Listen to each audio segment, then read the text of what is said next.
at least inflamed, probably infected in her particular case. See how much distension there's all over here? There's no freezing in place here. It's starting to erupt through the surfaces.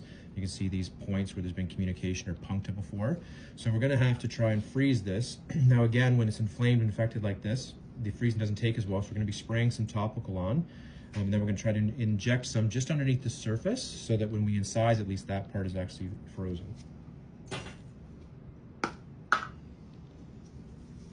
So this is Gebauer's here, which I actually like using. It's a good product. This will be a bit cold.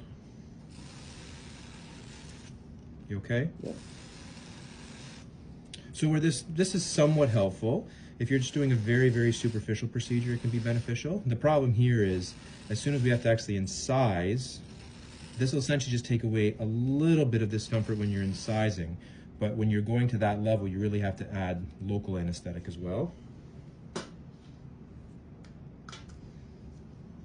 So what we want to be doing here, we want the bevel to be just under the skin. I'm going to feel a poke here. I'm going to feel burning. And what I want to see is I want to see that blanching, just like that.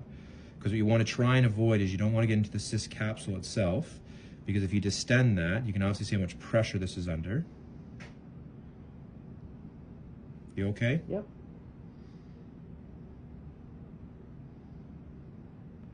So we want to be just affecting those nerve endings that are right at the surface. And those are the ones that really detect acute, intense pain. Certainly there's some nerve endings that are a little bit deeper, but those ones are usually not nearly as intense from the standpoint of what we perceive. Still relevant. So my point being is you want to be trying to get those two.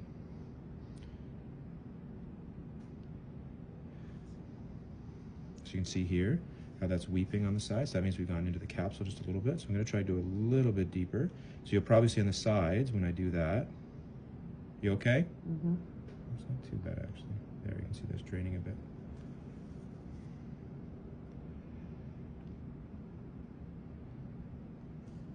So do that after the fact, just try and see if we can get some of the area upon which we're going to be incising. So obviously here, this is a case where you could not take out this cyst capsule. We're going to be sort of draining this so it has a chance to heal, and then afterwards, now if you try to take this capsule out, you would have, one, it'd just be impossible, but you would create such a huge divot and scarring area, it just would be a terrible decision to be making.